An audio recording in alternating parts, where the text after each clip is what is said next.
E aí, pessoal, tudo beleza com vocês?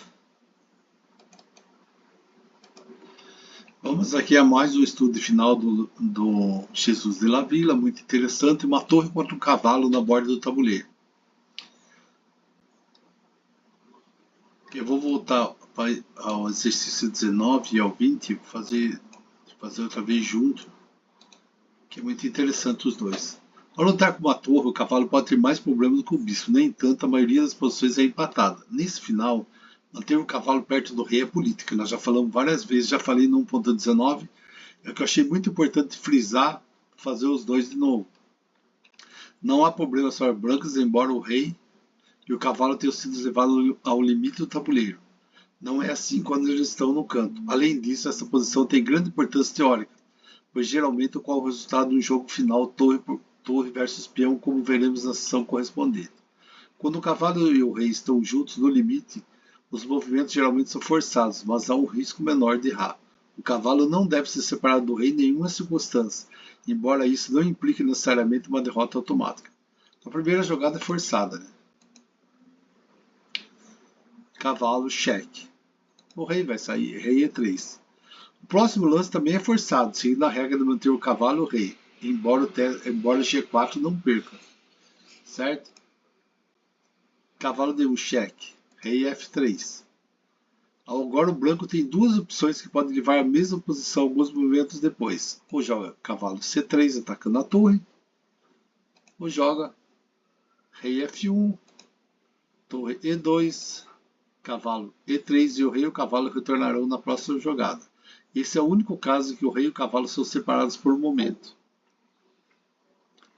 Agora vamos ver, voltando ao... Agora jogou torre C2, cavalo D1, voltou de novo. Vamos ver o que aconteceria se o cavalo preferisse cavalgar em campo aberto. Por exemplo, cavalo D5. Quando o cavalo se afasta do rei, é muito provável que se perca. Nesse caso aqui, embora muitas vezes o processo de aprisionar o cavalo apresente dificuldades táticas. O lado mais forte deve restringir os movimentos do cavalo, além de explorar ameaças e cravadas duplas para fechar a armadilha. Torre C4, privando o cavalo da casa B4. Eles vão tentar agora dar um jeito de capturar o cavalo. Deve ir ainda mais longe, por exemplo, cavalo B6. Se você jogar o cavalo em F6, torre D4, cavalo H7, torre F4, estão tentando fechar o cavalo, né? Cavalo F8, rei F5. Agora, por exemplo, você traz aqui, cavalo C8, não há caminho de volta, né? Que aqui, ó, você vem aqui, torre 4, cheque. Rei F1, torre D4, ameaça o cavalo. Cavalo C3, torre D3. Se fechar a torre lá, todos os movimentos do seu cavalo são controlados direto e indiretamente. Você pode ver, ó, rei D2, aqui, ó, cavalo D6, torre 7, cheque, rei F1, torre D7. E detalhe, e agora, olha a situação. Se tirar o cavalo, leva mate aqui. Vai perder o cavalo. Então é aquele, sempre deixe o cavalo junto com o rei. A chance que você tem de empatar e deixar o cavalo junto com o rei. Se não deixar, provavelmente você vai perder. Por exemplo, vai jogar o quê? Aqui, por exemplo. Se jogasse rei F4 e o rei negro se mover para capturar o cavalo. Rei E2, rei E5. A análise concreta é complicada, mas o importante é lembrar que a separação do cavalo do rei deve ser evitada a todo custo.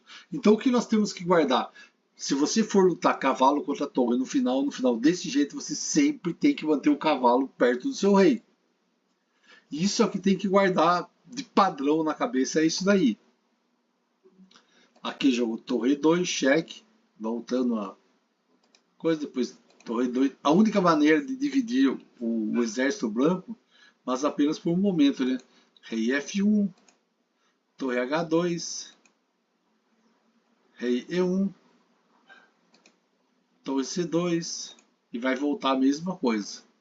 Olha que interessante, você viu? Então, o que tem que guardar é que o cavalo tem que ficar ao lado do rei. Certo, pessoal?